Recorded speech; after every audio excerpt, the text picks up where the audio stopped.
사람에겐 얼마만큼의 땅이 필요한가?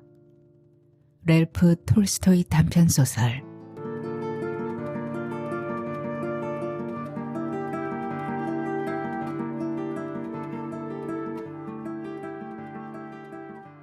도시에서 사는 언니가 시골에 사는 여동생을 찾아왔다. 언니는 상인에게 시집을 가서 도시에서 살았고 여동생은 농군에게 시집을 갔던 것이다. 두 자매는 차를 마시면서 이야기를 나누고 있었다. 그러다가 언니는 자기의 도시 생활을 자랑하기 시작했다. 도시에서 얼마나 넓고 아담한 집에 살고 있는가, 아이들을 얼마나 잘 입혀 놓았는가, 얼마나 맛 좋은 것을 먹고 마시고 있는가, 얼마나 자주 마차를 타고 놀러 다니며 극장 구경을 하는가 등을 열심히 늘어놓았다. 언니 이 얘기에 동생은 분한 생각이 들어서 상인의 생활을 깎아내리고 자기네 마을 생활을 치켜 올리기 시작했다. 나는 어떤 일이 있어도 내 생활을 언니 생활과 바꾸고 싶은 마음은 없어요. 물론 우리 집 생활이 화려하지는 못해요. 하지만 그 대신 걱정이란 게 없거든요. 언니네 생활이 얼핏 보면 호사스럽기는 하지만 그게 실은 벌지 못하면 졸지에 빈털터리가 되는 수밖에 없는 것 아니겠어요? 속담에 오늘의 부자도 내일이면 남의 집 처마 밑에 서게 된다 라는 말도 있잖아요. 거기에다 대면 우리네 농사일은 탄탄하단 말이에요. 농사꾼 생활은 오래 가거든요. 부자는 못 되더라도 배고픈 일은 없으니까요. 그러자 언니가 대꾸를 했다. 배만 고프지 않으면 뭐래? 돼지나 송아지와 함께 사는 주제에. 그렇다고 좋은 옷을 입어? 좋은 교제를 해. 네 남편이 아무리 억척까지 굴어봐야 결국 거름 속에서 살다가 거름 속에서 죽지 뭐니. 네 아이들 역시 마찬가지지. 동생은 말했다. 그게 우리들 일인걸요. 그 대신 우리네 생활에 위험이라는 건 조금 더 없거든요. 누구한테 머리 숙일 필요도 없고 누굴 무서워할 필요도 없고 말이에요. 하지만 도시에선 온통 유혹 속에서 사는 거나 다름없잖아요. 오늘은 무사하더라도 내일이면 어떤 악마에게 홀릴지 모르니까요. 형부만 하더라도 그렇지. 언제 노름에 빠질지 술에 빠질지 알 게 뭐예요? 그리고 그렇게 되는 날에는 모든 것이 끝장나는 게 아니겠어요? 안 그래요? 동생의 남편인 바흠은 벽난로 곁에서 여자들이 하는 이야기를 듣고 있었다. 그 말이 옳은 얘기야. 우리야 어릴 때부터 땅을 파먹고 살아왔으니 어리석은 생각은 할 수가 없지. 지금 이 생활에서 땅만 여유가 있다면 난 겁날 게 없어. 악마도 무섭지 않아. 여자들은 차를 다 마신 뒤에도 한참 동안 옷 이야기를 하다가 찻잔을 비우고 잠자리에 들었다. 그런데 악마가 난로 뒤에 웅크리고 앉아 이 말을 죄다 듣고 있었다. 악마는 농부가 아내의 이야기에 말려들어 자기에게 땅만 있으면 악마도 무섭지 않다고 큰소리치는 것을 듣고 매우 기뻐했다. 됐어. 악마는 생각했다. 어디 너와 한번 승부를 겨루어 보자. 내가 너에게 땅을 듬뿍 주지. 땅으로 너를 사로잡고 말겠어. 마을에는 그다지 크지 않은 땅을 가진 여자 지주가 살고 있었다. 그녀는 120헥타르가량 되는 땅을 가지고 있었다. 그녀는 이제까지 농민들과 사이좋게 지내왔고 농민들을 학대한 일도 없었다. 그런데 최근에 군인 출신인 남자가 관리인으로 고용되었고 그는 걸핏하면 트집을 잡아 벌금을 받아내어 농민들을 괴롭히기 시작했다. 바음 역시 아무리 조심을 해도 말이 지준의 귀리밭으로 뛰어든다든가 암소가 지주지 마당으로 들어간다든가 송아지가 풀밭으로 들어간다든가 하는 것은 막을 도리가 없었다. 그때마다 일일이 벌금을 물 수밖에 없었다. 벌금을 물게 될 때마다 바움은 집안 식구들을 욕하며 때리곤 했다. 이 관리인 때문에 바움은 여름 동안 무척이나 고생을 했었다. 그래서 가축들을 우리에 들여놓을 계절이 되자 오히려 마음이 홀가분해졌을 정도였다. 사료는 아까웠지만 걱정거리가 없어졌기 때문이었다. 그런데 겨울 동안 여지주가 땅을 팔려고 하고 그 땅을 큰 길의 여간집 주인이 사려 한다는 소문이 떠돌았다. 농민들은 그 말을 듣고 걱정이 되어 한숨을 내쉬었다. 만일 여간집 주인이 땅을 사게 되면 그자는 여지주네보다 더 지독한 벌금을 매길 게 틀림없어. 그러나 우리는 이 땅 없이는 살아갈 수가 없지. 모두 이 주변에서 살고들 있으니. 사람들은 한 덩어리가 되어 여지주를 찾아가서 땅을 여간집 주인에게 팔지 말고 자기들에게 양도해달라고 부탁했다. 마을 사람들은 마을 조합에서 땅을 모두 사들일 준비를 하고 여러 번 집회를 가졌으나 결정을 내릴 수가 없었다. 악마가 해방을 놓았기 때문에 어떻게 해도 의견을 모을 수가 없었던 것이다. 그래서 사람들은 각기 자기 형편대로 따로따로 사기로 했다. 여지주 쪽에서도 이에 동의했다. 바움은 이웃집 사람이 20헥타르를 샀는데 여지주가 반액만 받고 반액은 1년 안에 갚으라고 했다는 말을 들었다. 바움은 부러웠다. 다들 땅을 사버리면 나는 아무것도 없잖아. 그래서 그는 아내와 의논을 했다. 다들 땅을 사는데 우리도 10헥타르쯤은 사야 하지 않겠소? 그러지 않고는 살아갈 수가 없단 말이야. 관리인 녀석이 물리는 벌금 때문에 살 수가 없어. 두 사람은 어떻게 하면 땅을 살 수 있을지 의논했다. 그들에게는 모아둔 100루블이 있었다. 그래서 망아지 한 마리와 벌꿀을 팔아 성금을 받고 아들은 머슴살이를 보내고 동서에게서 빚을 내어 겨우 땅값의 반을 모았다. 그런 다음 바움은 조그만 숲이 있는 15헥타르의 땅을 보아놓고 여지주를 찾아가 가격을 흥정하고 계약금을 치렀다. 그리고 도시에 나가 매매 소속을 끝냈는데 돈은 반액만 지불하고 나머지는 2년 안에 치르기로 했다. 이렇게 해서 바움은 땅 주인이 되었다. 바움은 씨앗을 빌어서 사들인 땅에다 농사를 지었다. 농사는 잘 되었다.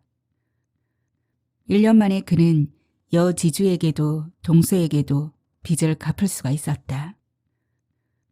바움은 마침내 진짜 지주가 되었다.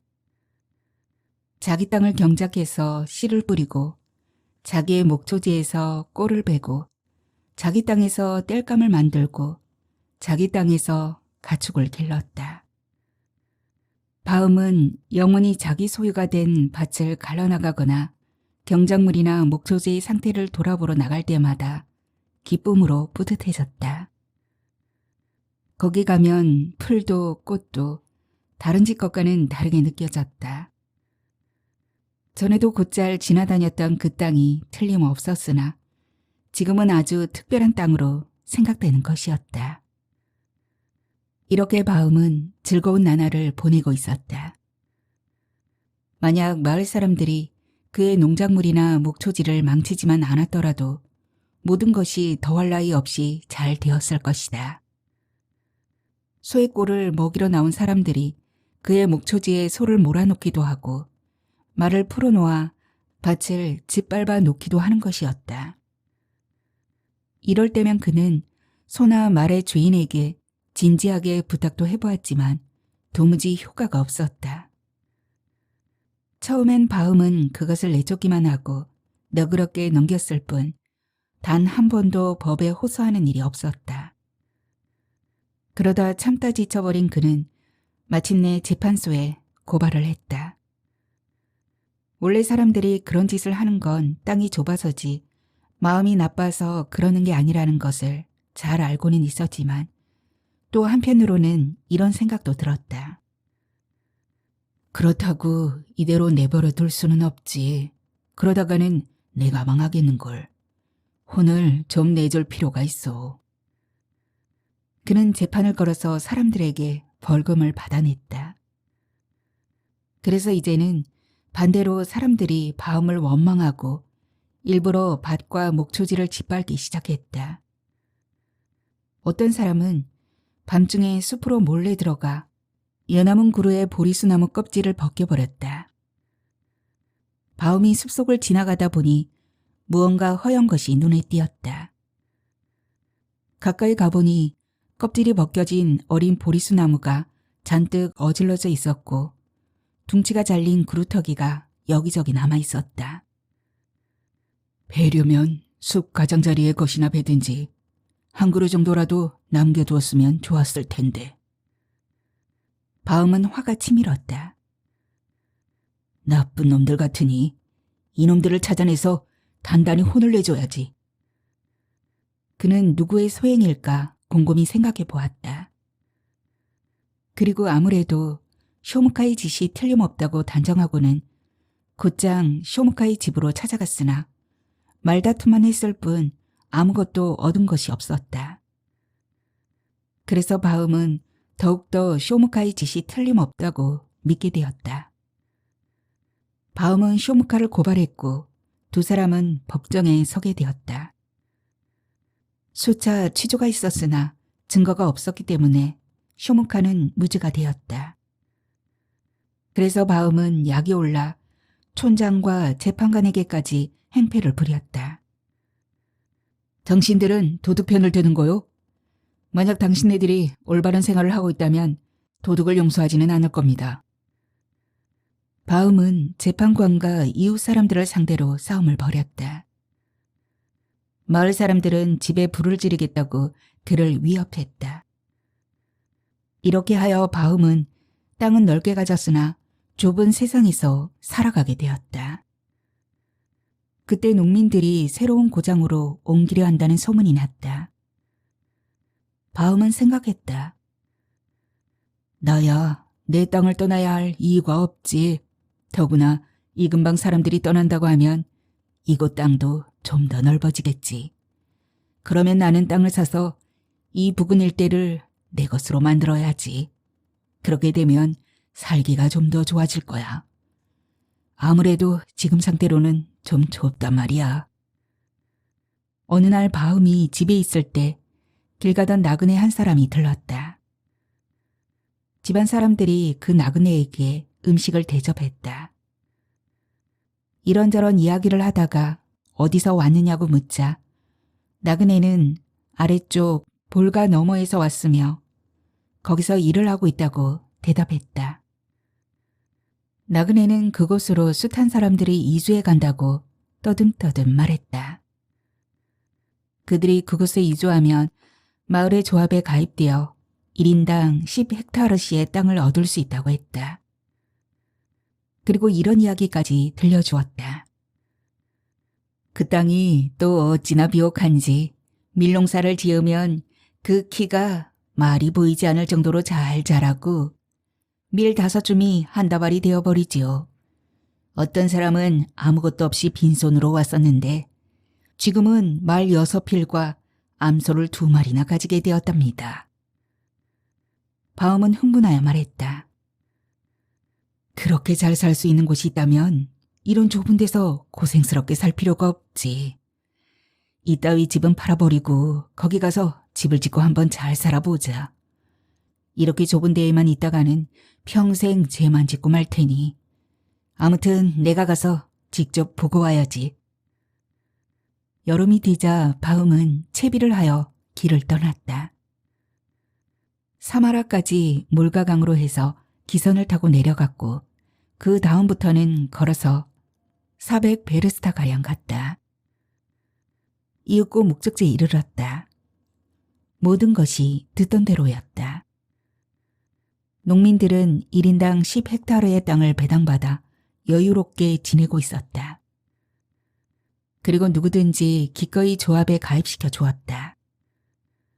뿐만 아니라 돈이 있는 사람은 배당받은 땅 이외에도 제일 좋은 땅을 필요한 만큼 3루블의 가격으로 살 수 있었다. 가을이 채 되기도 전에 알고 싶은 모든 것을 알아가지고 돌아온 바움은 전 재산을 팔기 시작했다. 땅은 꽤 비싸게 팔렸다. 집도 가축도 모두 팔렸다. 그는 마을의 조합에서 탈퇴하고 봄이 되기를 기다렸다가 가족들을 데리고 새 고장으로 옮겨갔다. 바움은 가족을 데리고 새 고장에 이르자 곧 큰 마을의 조합에 가입했다. 마을의 노인들에게 술을 대접하고 필요한 서류를 모두 갖추었다.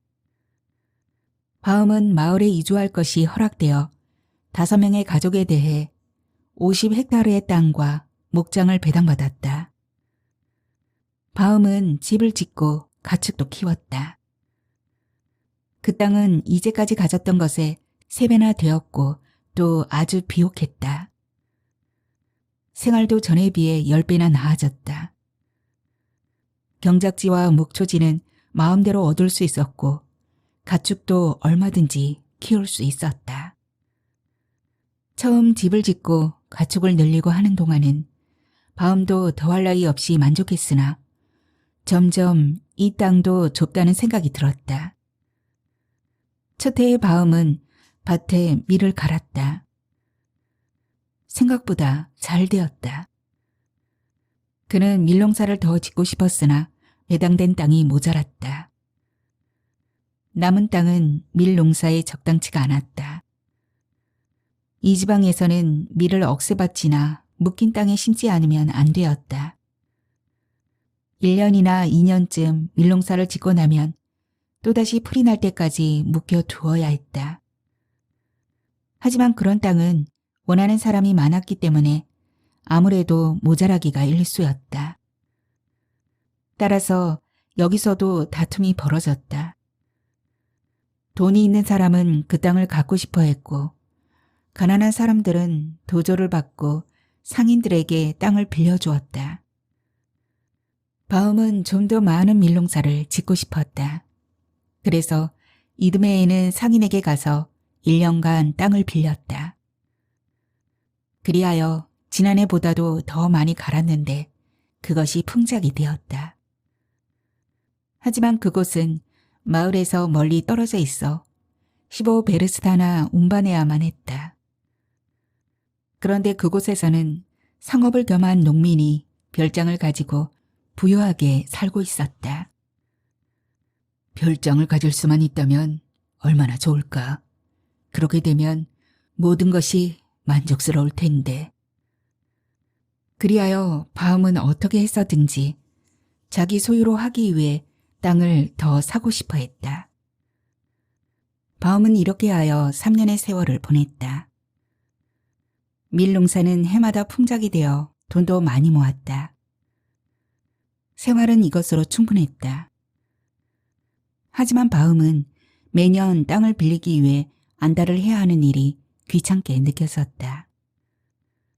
어디 좋은 땅이 있기만 하면 사람들이 당장 달려가 빌리기 때문에 어물어물 하다가는 농사도 못 짓게 되는 것이었다.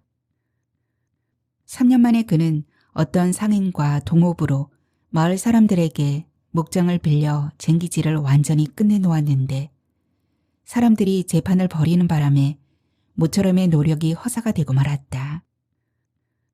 그는 생각했다. 만약 이것이 내 땅이었다면 누구에게 머리 숙일 필요도 없고 귀찮은 일도 없을 텐데. 그래서 바움은 영원히 자기 것으로 살 수 있는 땅이 없을까 물색하기 시작했다. 그러다가 한 사람을 발견했다.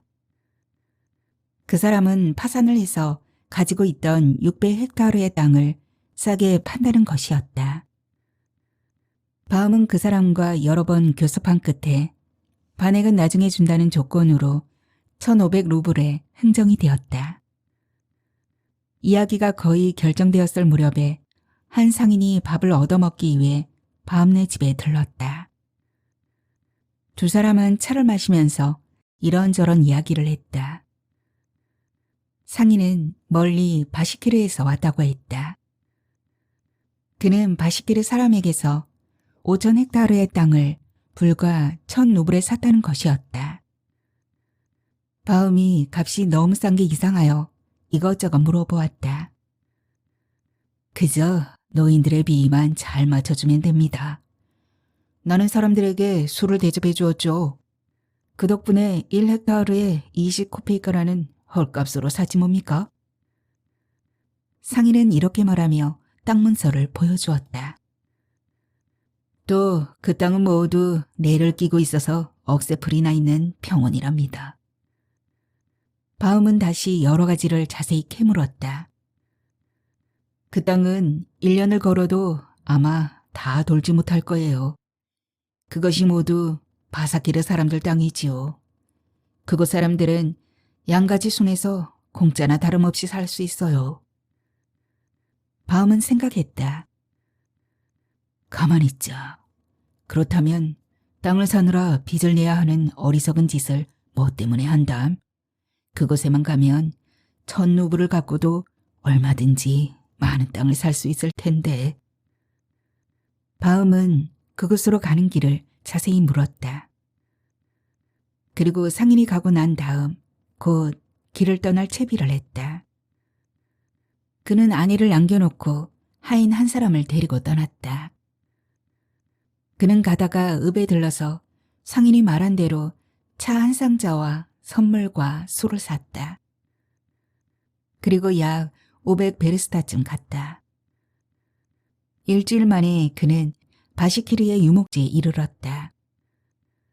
모두가 상인이 말한 그대로였다. 사람들은 내를 낀 초원에서 양털로 만든 텐트 수레에 살고 있었다. 그들은 경작도 하지 않고 곡식도 먹지 않았다. 초원에는 가축과 말이 떼를 지어 돌아다니고 있었다. 망아지는 수레 뒤에 메어져 있었고 그곳에 하루 2번씩 어미말이 가도록 되어 있었다. 여자들은 앞말에 젖을 짜서 그것을 휘저어 치즈를 만들었다. 남자들은 그저 술과 차를 마시고 양고기를 먹으며 필이나 불 따름이었다. 모두들 통통하고 쾌활하며 여름에는 놀기만 했다. 그들은 러시아어를 할 줄 몰랐으나 너그럽고 친절했다. 바움의 모습을 보자 바시키리인의 텐트 수레에서 사람들이 우르르 몰려나와 그를 애워쌌다. 바움은 통역하는 사람을 찾아 땅을 사러 왔다고 말했다. 바시키리인은 반가워하며 바움을 얼싸안고 제일 좋은 텐트 수레로 안내했다. 그리고는 양탄자 위에 깃털 방석을 깔아 앉게 하고 자기들은 그 주위에 빙 둘러앉았다. 그들은 차와 술을 내오고 양고기 요리도 대접해 주었다. 바움은 여행마차에서 선물을 꺼내 그들에게 나눠주었다. 바시키르 사람들은 무척 기뻐했다. 그리고 자기들끼리 소곤소곤 하다가 통역을 시켜 이렇게 말하게 했다. 이분들이 말하기로는 우리는 모두 당신이 아주 마음에 들었습니다. 그래서 우리들의 관습에 따라 선물에 대한 답례를 무엇으로라도 하고 싶습니다. 당신이 우리에게 여러 가지 물건을 주셨으니 우리가 가진 것 중에서 무엇이든지 좋은 것을 드리겠습니다. 그렇게 하시고 말씀해 주십시오. 라고 말하는군요. 내가 바라는 것은 바움은 말했다. 당신네들의 땅입니다. 우리 고장은 땅이 좁은 데다 너무 오랫동안 경작해서 토질이 나빠졌는데 이곳은 땅이 많을 뿐더러 모두 기름지군요. 이렇게 좋은 땅을 나는 아직 본 적이 없습니다. 통역이 그 말을 전했다. 바시키르인들은 다시 의논을 했다. 바움은 그들의 말을 알아들을 수는 없었으나 눈치로 미루어 아주 유쾌한 듯 줄곧 떠들며 웃고들 있었다. 이윽고 조용해지더니 모두들 바움을 보았다. 그리고 통역이 말을 시작했다. 모두들 말하기를 당신의 친절에 대해 이 사람들은 필요한 만큼의 땅을 기꺼이 드리겠다는 것입니다. 그러니까 손짓으로 얼마만큼이라고 말씀하십시오. 그만큼 드리겠다니까요. 그들은 또다시 의논을 하다가 옥신각신 다투기 시작했다. 바움은 무엇을 다투고 있느냐고 물었다. 그러자 통역이 대답했다. 실은 땅에 관한 문제라면 촌장에게 물어볼 필요가 있으니 우리끼리 정해서는 안 된다는 사람도 있고 그럴 필요가 없다는 사람도 있어서 그렇습니다. 이렇게 바시키르 사람들이 옥신각신하고 있는 사이에 여우 가죽 모자를 쓴 사람이 불쑥 들어왔다. 모두들 입을 다물고 일어섰다. 통역이 말했다. 이분이 바로 촌장 어른입니다. 바움은 얼른 일어나 제일 좋은 옷 한 벌과 5끈짜리 차 상자를 촌장에게 내놓았다. 촌장은 그것을 받아들고 맨 윗자리에 앉았다. 바시키르 사람들이 그에게 무엇인가 이야기를 했다. 촌장은 고개를 한번 크게 끄덕여서 그들의 말을 중지시키고 바움에게 러시아어로 말했다.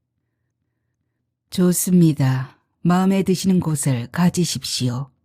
땅은 얼마든지 있으니까요. 바움은 생각했다. 필요한 만큼 가지라지만 어떻게 가져야 한담? 아무튼 계약만은 단단히 해놓을 필요가 있어. 줘놓고선 나중에 도로 내놓으라고 할지도 모르니까. 친절하신 말씀 감사합니다. 그가 말했다. 말씀하신 대로 이곳에는 땅이 많습니다만 나는 조금만 있으면 됩니다. 나는 다만 어느 만큼이 내 소유인지만 알면 됩니다. 하여간 일단 측량을 해서 그 점을 분명히 해둘 필요가 있다고 생각합니다. 사람이란 언제 죽을지 모르니까요.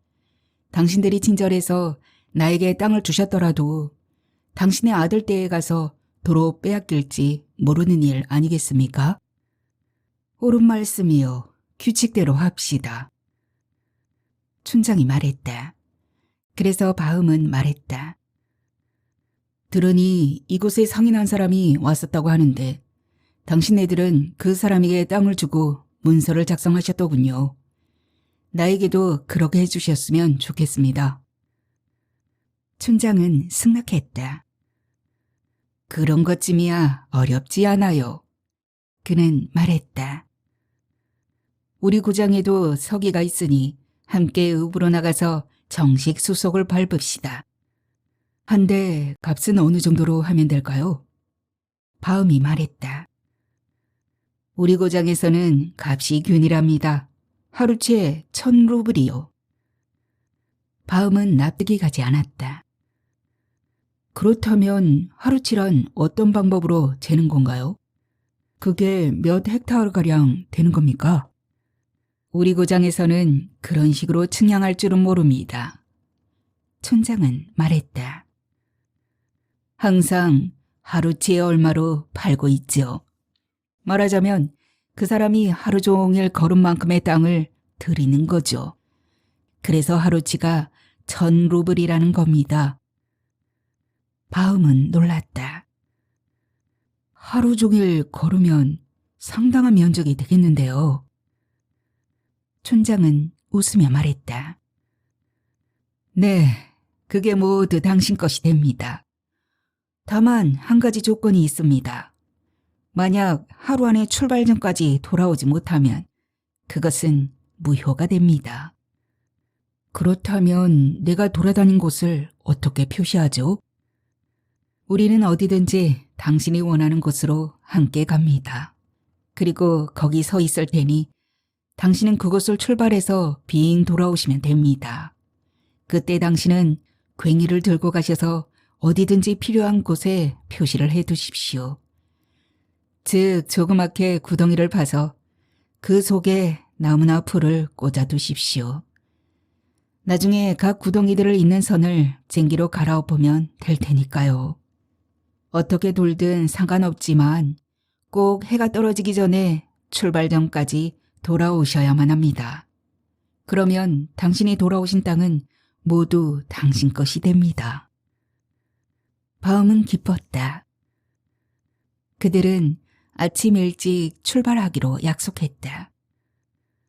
그러고 나서는 이야기를 하며 술도 마시고 양고기도 먹고 차도 마시며 밤이 이슥하도록 즐겼다. 이윽고 그들은 바움에게 깃털 이불을 주고 각자 자기 수레로 돌아갔다. 바움은 깃털 이불을 덮고 누웠으나 통 잠을 이룰 수가 없었다. 줄곧 땅만 생각하고 있었다. 어떻게 해서든지 땅을 크게 차지할 궁리를 하고 있었다. 하루 종일 걷는 것이 50헥타르라고 하면 면적이 어느 정도나 될까? 그중 나쁜 곳은 팔든가 빌려주면 된다. 그리고 난 좋은 곳에 정착하면 된다. 쟁기를 끌 암소 2필에 머슴을 2사람 고용하여 50헥타르 정도만 경작하고 나머지 땅에서는 목축을 하기로 하자. 바움은 이런 생각을 하면서 뜬 눈으로 밤을 지새웠다. 그러다가 새벽녘에야 겨우 잠이 들었다. 그는 눈을 감자마자 꿈을 꾸었다. 꿈속에서 그는 자신이 자고 있는 수레 속에 누워서 귀를 기울이고 있는 참이었다. 밖에서 누군가가 소리내어 웃고 있었다. 그는 누가 웃고 있는지 알고 싶었다. 그래서 수레 밖으로 나가보니 바시키르의 촌장이 수레 앞에 앉아 2손으로 배를 안고 몸을 흔들며 웃어대고 있었다. 그는 촌장 곁으로 가서 물어보았다. 뭘 그렇게 웃고 계십니까? 하지만 다시 보니 그는 바시키르의 촌장이 아니고 그를 이곳으로 오게 한 상인이었다. 그래서 가까이 다가가 언제 이리로 왔소? 하고 물으려 하자 어느새 그는 전에 볼가강 너머에서 왔던 그 농부로 변했다. 그런데 자세히 보니 그건 농부도 아니고 뿔과 발톱이 있는 악마가 배를 안고 웃고 있는 모습이었다. 그리고 그 앞에는 네이바람에 맨발인 한 남자가 쓰러져 있었다. 바움은 가까이 가서 찬찬히 살펴보았다. 그런데 그 남자는 이미 죽어 있었고 그것은 바로 자기 자신이었다. 바움은 깜짝 놀라 눈을 번쩍 떴다. 뭐야? 꿈이었군. 바움은 주위를 두리번거리다가 열린 문쪽을 보니 밖은 이미 동이 터오고 있었다. 떠날 시간이 됐으니 모두들 깨워야겠다고 그는 생각했다. 바움은 곧 일어나 여행 마차에서 자고 있는 하인을 깨워 말을 매게 하고 바시키르인들을 깨우러 갔다. 시간이 되었습니다. 초원에 나가 땅을 측량해야죠. 바시키르인들도 일어나서 모두 모였다. 잠시 후 촌장이 왔다. 바시키르인들은 우유로 만든 술을 마시기 시작했다. 바움에게도 차를 대접했으나 그는 사양했다. 어서 출발합시다. 시간이 다 되었으니까요. 바시키르인들은 준비를 마친 후 어떤 사람은 말을 타고 어떤 사람은 마차를 타고 출발했다. 바움은 하인과 함께 자기 마차를 탔다. 초원에 이르니 날이 훤히 밝았다.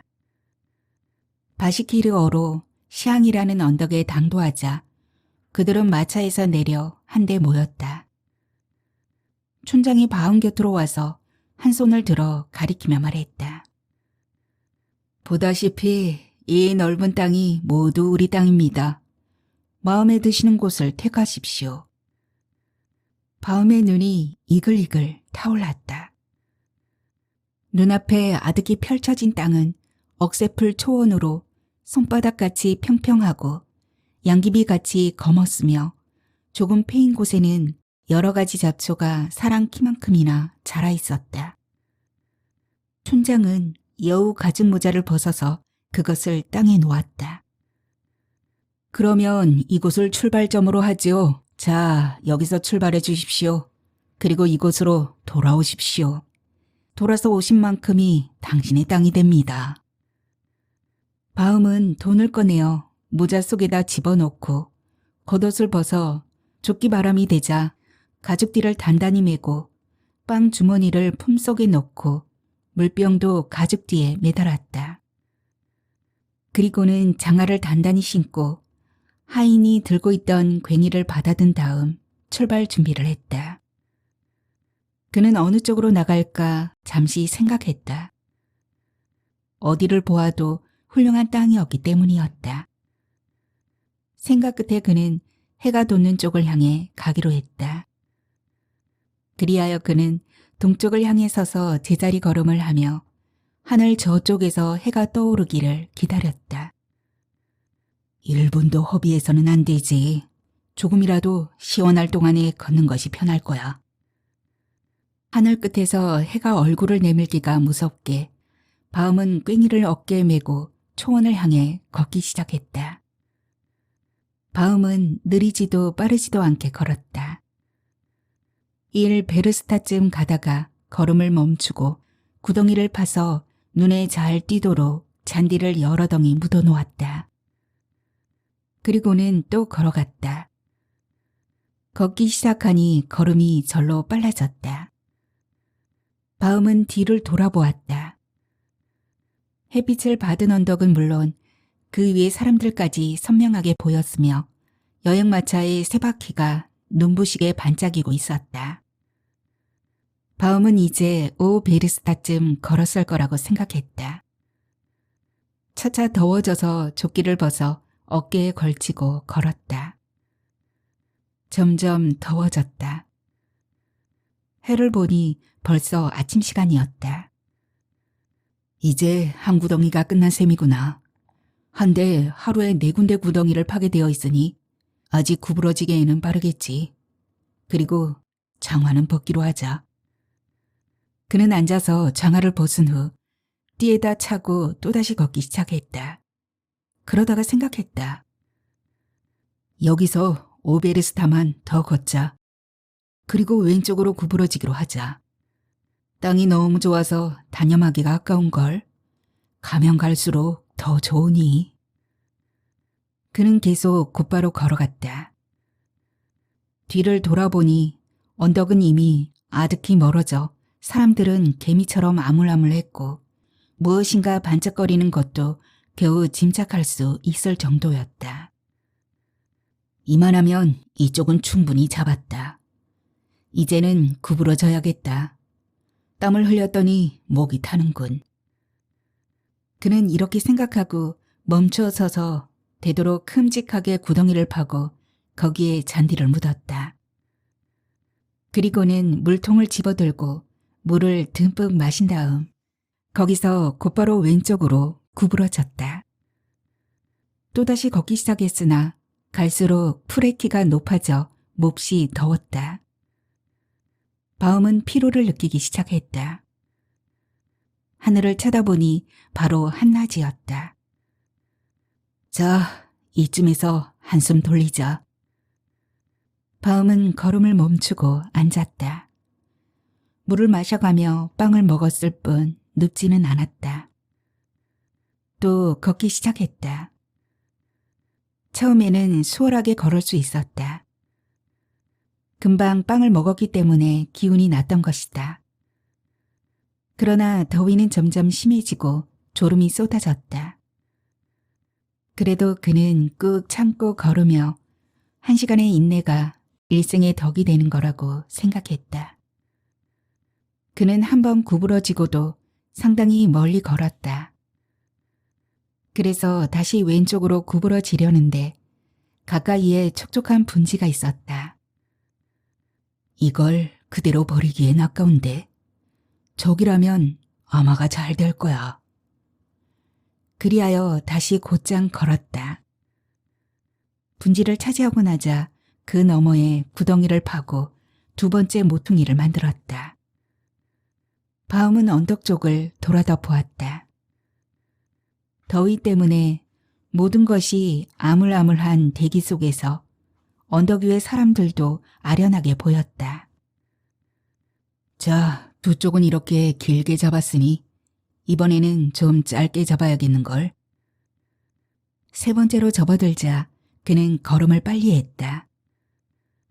해를 보니 이미 오후도 한나절이 지나 있었다. 그런데 세 번째 모퉁이에서는 겨우 2베르스타밖에 못 왔고 출발 지점까지는 좋기 15베르스타는 남아있었다. 안 되겠다. 비록 숲으론 구부러졌지만 이젠 돌아가야겠다. 더 이상 탐내지 말고 서둘러야겠어. 땅은 충분해. 바움은 급히 구덩이를 파고는 거기서 곧장 언덕 쪽을 향했다. 바움은 언덕 쪽을 향해 걸었으나 차차 괴로워지기 시작했다. 몸은 땀투성이에 구두를 벗은 발은 찢기고 베어 상처투성이가 되어 제대로 걸을 수가 없었다. 쉬고 싶었지만 그럴 수도 없었다. 해가 지기 전에 도착할 수 없을 것 같았기 때문이다. 해는 사정없이 넘어갔다. 실패한 게 아닌지 모르겠어. 너무 욕심을 낸 게 아닐까? 만약 늦으면 어떡한담? 그는 언덕과 해를 번갈아 쳐다보았다. 출발 전까지는 아직도 멀었는데 해는 이제 막 지려하고 있었다. 바움은 걸음을 재촉했다. 그는 몹시 괴로웠으나 쉴 새 없이 걸었다. 그러나 가도 길은 멀었다. 마침내 그는 뛰기 시작했다.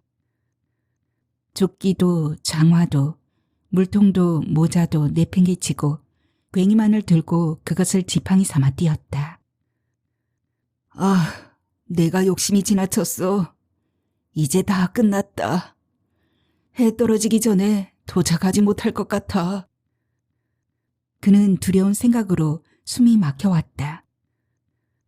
바움은 무작정 달렸다. 땀에 젖은 레이는 몸에 찰싹 달라붙고 입은 바싹 말라버렸다. 가슴은 대장간 풀무처럼 펄럭거렸고 심장은 망치질 하듯이 뚝딱거렸다. 다리는 남의 다리처럼 휘청거렸다. 이러다가 죽지는 않을까 하는 무서운 생각마저 들었다. 죽는 것은 무섭지만 그렇다고 멈춰설 수는 없었다. 이렇게 고생스럽게 뛰어왔는데 여기까지 와서 그만둔다면 바보 소리를 듣겠지. 그가 달리고 달려서 겨우 언덕 가까이까지 왔을 때 바시길의 사람들이 그를 향해 질러대는 날카로운 고함 소리가 들려왔다. 그 외침 소리 때문에 그의 심장은 한층 더 열이 올랐다. 바움은 최선을 다해 달리고 있었는데 해는 이미 지평선 가까이 저녁노을 속으로 떨어져 가느라 새빨간 큰 공처럼 보였다. 드디어 넘어가는 것이었다. 해는 점점 떨어지고 있었다. 출발 전까지도 얼마 남지 않았다. 바움은 언덕 위에 서 있는 사람들, 그를 향해 손을 흔들며 그를 재촉하고 있는 사람들을 보았다. 땅 위에 놓인 여우가죽 모자 속의 돈까지도 보였다. 그리고 촌장은 땅바닥에 앉아 두 손으로 배를 움켜잡고 있었다. 그러자 바움은 꾼 생각이 났다. 땅을 많이 차지했지만 하느님이 거기서 살게 해주실까? 나는 나를 망쳤다. 도저히 달려갈 수가 없어. 바움은 해를 보았다. 그것은 이미 땅에 닿아 있어서 한쪽 끝은 가라앉고 다른 쪽 끝은 아치형으로 되어 있었다. 바움은 마지막 힘을 쥐어짜서 몸을 앞으로 기울이고 발을 이끌며 겨우 몸을 지탱했다. 그래도 바움은 가까스로 언덕 밑까지 이르렀다. 갑자기 주위가 어두워졌다. 서쪽을 보니 해가 지고 말았다. 바음은 깜짝 놀랐다. 아, 내 고생도 허사가 되었구나. 이렇게 생각한 바음은 발을 멈추려고 하는데 바시키르인들이 쉴 새 없이 고함을 질러대고 있었다. 그러자 퍼뜩 언덕 밑에 있는 그에게는 해가 진 것 같지만 언덕 위에서는 아직 지지 않았는지도 모른다는 생각이 들었다. 바음은 용기를 내어 언덕으로 달려 올라갔다. 언덕 위는 아직 밝았다.